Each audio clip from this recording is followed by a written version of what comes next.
I try this on for size, right? Russia is bombing the bejesus out of Ukraine. Drone attacks in the last 24 hours. I think reached levels that haven't been seen for a while. And in the meantime, what is Ukraine doing? Answer, well, not a lot, because the United States of America has stopped sharing intelligence with Kyiv, as we touched upon yesterday, but I don't think at the time it had actually happened. It had merely been reported.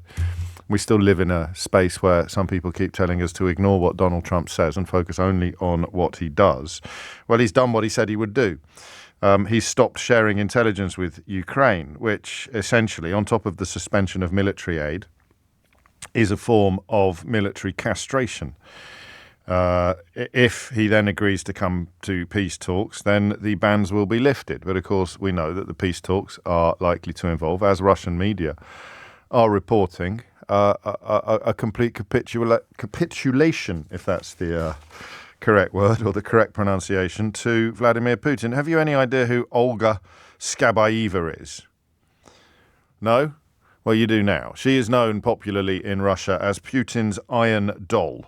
And she has described she's been boasting on state television about the fact that President Trump has not set the Kremlin any conditions for peace in Ukraine and that his only demands have been aimed at Kyiv. I'll say that again. It's not one of those mornings where I claim to be waving a doughty flag of truth and objectivity where most of the media is swimming in the opposite direction. This is all out there, all well reported and all in plain sight. It just falls to us some mornings to knit it all together, doesn't it? So there are three stories here, effectively. There is the upscale in drone attacks on Ukraine. There is the inability of Ukraine to respond in any meaningful way because aid has been suspended and, crucially, the US has stopped sharing intelligence with Ukraine. These are, if you like, pincers. It's a vice into which Volodymyr Zelensky has been placed. I can't see any circumstances in which he could have avoided it. I think the people who were claiming that he could have conducted himself with a little bit more decorum in the Oval Office last week probably were being more naive than stupid and just thinking that there was some sort of quid pro quo available to him, or there was some sort of traditional negotiation tactic available. I think they probably, unless they really do have butter for brains, they must be acknowledging now that there wasn't, that was all done and dusted, all decided, all planned in advance. So he has no choice but to find himself in this vice. I think that the difficulty of contemplating the severity of Trump's betrayal leads some people back into the territory of normality bias. Where he can't actually be an ally of Vladimir Putin. Look, I don't care what Putin's iron doll is saying on the telly in Moscow. There's no way that he's letting Russia off the hook completely in any peace conditions and making demands only of Ukraine. That just can't be. Yeah, you see what I mean? Because it just is now. It just is true. So he's in this vice, suspension of aid, abandonment of intelligence sharing. So he has no choice. He literally has no choice but to do what Donald Trump tells him. He has to go back to the table, even though he knows, and this is perhaps the final piece of the jigsaw in understanding exactly why he behaved as he behaved in the Oval Office, which I thought was dignified and courageous, as always. He has to go back to the table where he knows Donald Trump is going to offer up a peace deal that has practically been written by Vladimir Putin. So that's one of the 3 points of this morning's triangle. The bombs dropping on Ukraine. The second piece, the inability of Ukraine to respond because Donald Trump has spiked their guns. And then the third piece of the triangle is the Russian state television presenter boasting on live TV that President Trump has not set the Kremlin any conditions for peace in Ukraine and that his only demands have been aimed at Kyiv. That's incredible, right?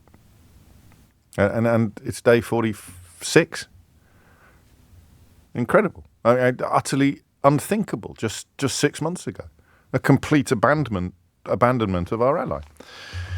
But that's not what we're going to talk about today. That's a backdrop to what we're going to talk about today. What we're going to talk about today is a headline that really caught me It really caught me. You may know, and if you're relatively new to the programme, you may not know, that we have always taken a very clear-eyed view of Brexit on this show. We've always been absolutely clear about what it would mean and what would happen and where eventually the country would be led. There has been a grim inevitability to the direction of traffic. And there's no particular pleasure in it because patriotism precludes one from enjoying being proved right about the deliberate damage done to one's own country.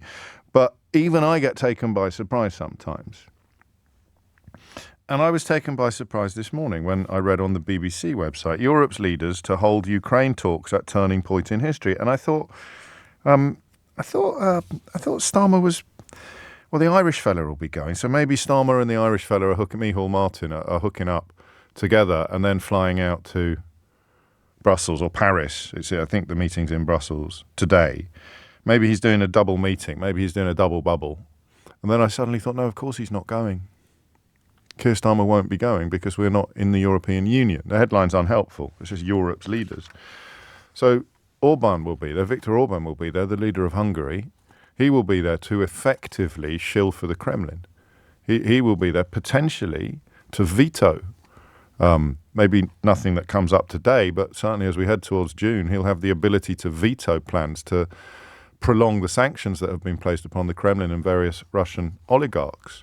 So Orban will be there, the Kremlin puppet, or at least the Kremlin-facing Hungarian leader will be there. But we won't. The United Kingdom will not be there. And this comes as Emmanuel Macron warns, I don't think many people would argue with him, whatever their politics, that the continent was at a turning point of history. So we are at a turning point of history, but we're not in the room where it happens. Oh, I've done it again. Sometimes I've told you, haven't I? Until I say things out loud to you, they haven't properly registered with me.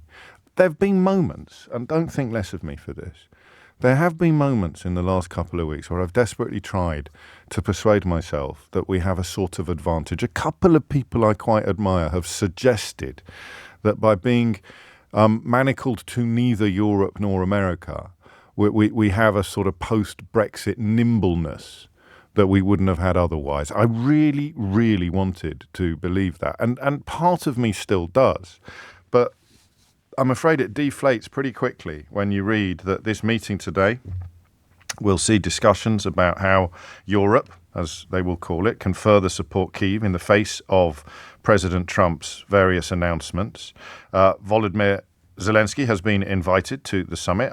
I suspect he'll go, but only time will tell. They will put together plans to begin to create a resurgent, rearmed Europe. That's even what the package is called, Rearm Europe, with some of those slightly irritating misplaced capital letters. So it's rearm, capital R, capital A, Europe. And the comments from Ursula von der Leyen that Europe needs to massively boost its defence spending with the speed and the ambition that is needed. I ran you through those proposals earlier this week, because it's not just about supporting Ukraine, it's about addressing the long-term need to take much more responsibility for European security. So no longer, if you want to be a little bit brutal about it, no longer hiding in the skirts of the United States.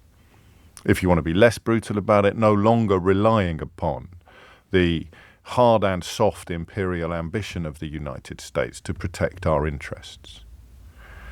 Europe's leaders to hold Ukraine talks at turning point in history, brackets, without anyone from the United Kingdom, close brackets. Think about that as a post-war legacy. Think about what Winston Churchill would say today. Work he put in post-1945 to ensuring that could never happen again, that unity in Europe would ensure that war in Europe could never happen again. And that if it did, the response would be unified. I nearly said and ancient. Is that an EMF song? Or KLF song? Unified and ancient. Sorry. The response would be unified and powerful. A powerful Europe. I don't think Churchill conceived of a world in which America would be allied with the enemy. I don't think, you will correct me if I'm wrong, because as I have mentioned on a few occasions, I have the cleverest listeners in the history of UK radio. But I don't think Churchill conceived of a post-war settlement that did not involve the United States of America being a staunch ally of continuing to be a staunch ally of the other allies of post-war Europe. There'd have been some mystery about the direction Germany would take. There'd have been some, of course, reflection of the fact that the Iron Curtain was still in place, the Cold War was still in place. But I don't think Churchill. I've done it again. Normally, I find people that bring Winston Churchill into conversations are not particularly informed about the full breadth of his work, input and thinking, and B, appealing to almost a football hooligan element by sort of citing the old chants about 3 world wars and 2 world wars, and that's a Freudian slip, 2 world wars and 1 World Cup. But I've done it myself now, because what on earth would Winston Churchill make of the fact that Europe faces an existential threat from the East, and the leaders of all the European countries are meeting in Brussels to discuss a shared response, and we are not there? And why not? Boris Johnson, Nigel Farage. You can add whatever names you want to that list, but they're generally the ones who like to credit themselves with holding the most responsibility for the decision to detach ourselves from European unity. What would Winston Churchill make today of the fact that we are not in the room where it happens? And if you really want to set the old fella turning in his urn, Germany's there. Germany's in the middle of it. France is there. France is in the middle of it. They're the 3 big European powers. And we're not even in the room where it happens. I might just leave that for a moment to settle, because it hadn't occurred to me before I started talking that it represents such an epic betrayal of his post-war vision. And I'm not a man who fetishizes Winston Churchill. I'm aware of the camps in South Africa. I'm aware of the comments he made about people of colour. I'm aware of forms of supremacism and even sort of borderline eugenics that underpinned some of his thinking. But in the context of peace in Europe, I think we can all agree he's a fairly reliable bellwether. And here he would be now, looking at his country, the country he led to victory in the Second World War, not being in the room where it happens, because Boris Johnson, Nigel Farage, the Daily Mail, Andrew Neil, most of the people who get a chapter in my book, How They Broke Britain, actually, Rupert Murdoch, all contributing to that process by which we became the first population in the history of humanity to vote, not just to impose economic sanctions on ourselves, but to exile ourselves from the European unity that is now more needed than at any point since 1945. Oh my goodness. As Debbie points out, the phrase "I knew exactly what I was voting for" has a particularly hollow ring to it today. So, where does this leave us? Genuine question. And genuine admission, I'm not quite sure. I don't think, and I'm open to persuasion on this, I don't think there is any prospect of rejoining the European Union anytime soon. I don't think they will let us until it is a politically neutral event in this country. There is no way the European Union are going to tolerate another round of internecine warfare, another political civil war, until it is such an obvious and necessary move for a British government.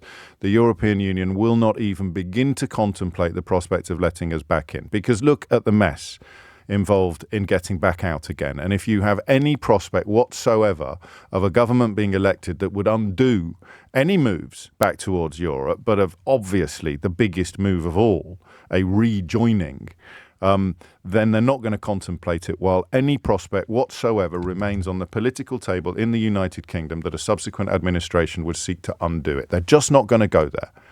It's too complicated, it's too messy, it's too ugly. They don't want to relitigate it until we're absolutely clear in this country that we don't either. And you know as well as I do that point is a long way off. Farage and his mates have been ahead in some polls. So that is not going to happen.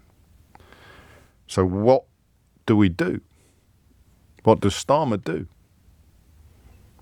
Trying, I think, to play both sides is unlikely to work. But it may be like yesterday. He has no choice but to do what he's doing. He's doing the right thing, but he knows it won't work. I don't know what throwing his lot in with Europe would look like. I genuinely don't know what it would look like. Full defence cooperation? Kind of tricky in the context of Trident, as one of our brilliant callers yesterday explained. Where does this leave us? And what should we do? 0345 6060 973. I'll say it again. European leaders are meeting in Brussels to discuss a turning point in history. And because of Brexit, we're not there. So, it's not a morning for relitigating Brexit. What does this mean? Where does this leave us? And what should we do? 0345 6060 973 is the number you need. Hit those numbers now, you will get through. And speculate. No one knows the answer. Feel free to pontificate, speculate, think out loud. Where does it leave us? It leaves us in a space no one really thought we could ever be in, despite Project Fear warnings about war in Europe and us being out in the cold. Even I thought David Cameron was possibly chancing his arm a bit when he made comments like that. But here we are. Europe's leader holding talks in Brussels about Ukraine at a, quote, turning point in history, and we're not there. Why not?